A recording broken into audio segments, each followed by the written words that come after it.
Today on this Sonic Obsession, part 2 of our favorite albums from the 60s.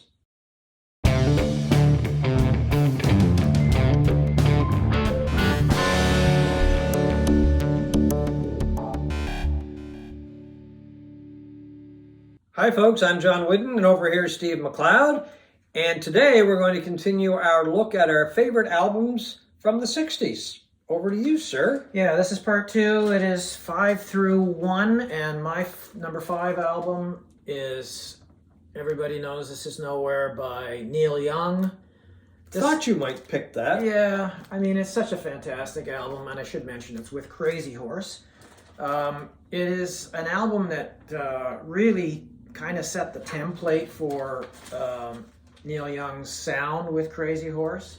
It was the album that began the kind of the long meandering songs with Neil Young's meandering guitar solos, Which he's still doing.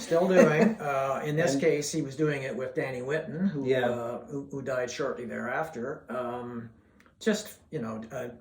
by the River and Cowgirl in the Sand were the two long centerpieces of this album, and there was the massive hit Cinnamon Girl, which kind of set the template for grunge that came 3 decades later. It is just an incredible sounding album. It was his second solo album, and really he sort of dispensed with the previous sound on his solo debut and set this as his harder sound. Yeah, that's a great album. That's one of his best albums, period. 1969, Neil Young. Everybody Knows This Is Nowhere. And I'm going to add here that all of my albums are from 67, 68, and 69. I didn't have anything below 67. And I think the reason for that is probably because that's when I started really listening to music, right? I didn't go back. There were a few albums that I listened to from time to time from before then. Like there's a couple of Otis Redding albums that I listened to. But to me, Otis was mainly a singles guy, right? So, but I just wanted to add that. They're all from that 3 years, you know? It was when we started listening to albums. Right, yeah. We were single buyers up to that point. You couldn't afford albums. Everybody was watching the charts and listening. And albums, for the most part, were just a collection of B-sides and maybe a few hits. The British guys never even put their hits on albums. Yeah, they would just release singles and then put albums out without singles. But in 67, 66 with Revolver and all of that, and maybe Pet Sounds in 66, the album sort of rose to prominence as an art form in itself. And that's when I mean, people did buy albums, of course, but that's into the mid to late 60s is when they really took off. My number 6 pick is the companion piece to Steve's choice that he made in number 1, or the part 1 of our feature. This is The Band. The album is just The Band. The so-called Brown album. The Brown album. I prefer this album over music from Big Pink. I think a lot of people might, throw things at me or whatever. I just find this has got a better sound to it, a fuller sound. I think their band was, mainly Robbie Robertson, was writing a lot stronger material. The band was playing together a lot tighter, I thought. And this album, to me, I don't know, when I heard stuff on the radio too as well, like Up on Cripple Creek and The Night They Drove Old Dixie Down, that was just really good radio stuff as well. So this album kind of worked as an album, and it also worked with a couple of singles that came from the album as well. Love the album to this day. All right. My number 4 favorite album of the 60s is Disraeli Gears by Cream. This is a Japanese super audio disc version of it. It has the mono and stereo versions of the album out. This album, it really could be number 1 on my list, but it's not, because but it changed everything. This album changed everything. Changed everything for me, but I'm getting there. So okay, it was the album that created my first guitar god in Eric Clapton. Hearing his wah-wah on, was it Strange Brew? Strange Brew, yeah. It was a life-changing experience for me. I still remember it to this day, dropping the needle on that and hearing that wah-wah pedal and getting chills up the back of my spine. was 12 years old, and hearing this changed everything from a little boy. Oh my, you grew up overnight. Listen, it took me from a kid who listened to singles, Herman's Hermits. Yeah, you listen to the Beatles radio. singles. Yeah. You know, just being a radio pop aficionado. This became, with its mix of hard rock, psychedelia, and Clapton's incredible guitar playing, it just changed everything in the way I looked at music. They immediately became my favorite band. It does sound a little dated today because of the psych aspects of it, but you know, again, I don't know. I don't know if dated is the right word. I mean, it pops up in movies every once in a while, and it sounds great. It's a period piece in that sense. Yeah. It is an artifact from 1967, The Summer of Love. I mean, look at the trippy, incredible art. Oh, I think it's stood up to the test of time. I really do. It's still, yeah, it does. But I don't imagine there are too many younger people who listen to that and think, "Oh, what is that?" You know, they probably. I've heard over the years that a lot of young people really like Cream, and they get into some of those groups from back in the '60s. But I mean, I don't really know. I mean, I'm into them. I was into them back then. I'm still into them. Yeah. My next choice goes to number 4, one that Steve chose earlier. I think this is the best Rolling Stones album. But tomorrow, if you ask me, and it's Let It Bleed, by the way, by the Stones. But if you ask me tomorrow, I might say Sticky Fingers, or I might say Exile, because I think I have said that. But this one is just, I don't know. It's got the Stones doing what they do best, which is straight ahead rock and roll. It's got a little bit of blues on there. There's some country with country honk, and you can't always get what you want. I mean, what is that song, right? I mean, it's a beautiful piece of music.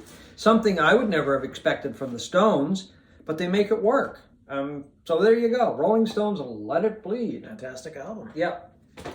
My number 3 album is Led Zeppelin. Led Zeppelin 1, sometimes called their debut album. I mean, has there ever been a debut album where a band was as fully formed in their sound and approach to music as Led Zeppelin was on this album? You know, the incredible hard rock, the playing of Jimmy Page, the unbelievable vocals of Robert Plant. All of the songs are great on this. I mean, it is difficult to discern for me between any of those first 4 albums, but for them, I prefer 2, as I just pointed out. Yeah. But for them to come out of the box with this, and you know, it was reviled by most critics. Oh, I know they didn't like it at all. What the hell is wrong with you? Yeah. This is. It changed. You know, it changed music again. You know, they became the most popular band in the world throughout much of the 70s. Yep. And it was because of this incredible sounding album that just, you know, I don't know. It's one of the greats. It stands up to the test of time. Oh, I mean, God, yeah. Put that album on tomorrow, it still sounds good. No, and it doesn't sound dated in any way whatsoever. No. My next choice, this would be number 3, goes to the first release by the Allman Brothers Band, a band that really shone when the 70s rolled around. This shows, I think, a hungry band. It shows a band that has got a lot of respect for the blues, a lot of respect for rock and roll, just trying to bring all of those things together. It really was a starting point. The incredible guitar playing of Duane Allman and Dickie Betts together. They only did the 2 studio albums, full studio albums. There was this one and Idlewild South. Both are tremendous albums. That one is one of my favorites from the 60s. The Allman Brothers Band, and the Allman Brothers Band is the name of it. My number 2 album, this was on John's list earlier, and it's Chicago Transit Authority. This is the Rhino reissue. Chicago Transit, I mean, just an album that I never get tired of. No, I know. Just a combination of Terry Kath. How could you get tired of it? It's great. I know. I mean, it's just not a bad track on it. And every track, it's like, it's a new sound. I mean, you'd never heard it before. No, the use of horn, it was Blood, Sweat, and Tears at the same time, but I think Chicago did it better. Oh, I do too, yeah. The songs on this are incredible. Terry Kath's guitar playing is incendiary. And the sad thing about it is, although the second album was pretty good too, it went into the toilet after that. Yeah. And they just became this schmaltzy, unfortunately schmaltzy band. Well, my niece mentioned that in an email. She saw our program and she said, you fellas should talk about Chicago and Pete Cetera and what happened to Chicago and Pete Cetera over the years. And I said, good idea. I mean, I'm not going to spend a lot of time on Pete Cetera and his stuff that he did with Chicago later on, or his solo career. I'd like to just to forget about that entirely. But he, along with the other members of the group on that album and into 2, and I guess even into 3, they were very good. This album and the second one were amazing albums. This one, of course, better than the second. Yeah. And into 3 and 4 and somewhere down the line. And then after a while, they just petered out. Any kind of energy or any kind of greatness just disappeared. They became, as you said, schmaltzy. Well, certainly my prime example of a band that was the best they ever were on their first album and never came close to replicating it. Totally agree with you on that one. My next choice, Steve had chosen this as well. He doesn't have such a battered up copy of the album as I do, because this is the first album that I ever bought. Wow. At Ditmars and McNeil in Middleton, Nova Scotia. Wow. And, we heard Sunshine of Your Love on the radio, and it was one of those. I had a gift certificate, if I remember correctly, and my buddy George and I were, should I buy this album or should I buy this album? We'd heard Sunshine of Your Love, and we talked about getting into albums earlier. Well, you were taking a risk when you bought an album because it cost a few bucks. We didn't have a lot of money, and we weren't sure if it was the only good song on the album or not. Anyway, finally, I just made the choice and bought the album, and I loved the album, every track on the album. And Sunshine of Your Love actually is not my favorite track from that album. It is Tales of Brave Ulysses. I just think that song is just an incredible song. You kind of go on this little journey with Cream when they're playing that song. And even Mother's Lament, which is a little silly and ends the album, it was a lot of fun. And anyway, I memorized it and used to recite it at parties just for the fun of it. But so Cream, Disraeli Gears is number 2. And I do have a new copy of this because this one's pretty beat up. Not as bad as Led Zeppelin 2. Well, it's got a personal touch on it. I notice on the back here, little 12-year-old Johnny. What did I say? I didn't do that. I don't know who did that. Somebody else did. Somebody did that at a party. Drew in stars there. Yeah. Anyway, it's that's what we used to do. We'd take them to parties and people would write stuff on them. Fantastic album. My favorite album of the 60s. I think it is the greatest album of the 60s. I think it is the greatest album ever made. Sgt. Pepper by the Beatles.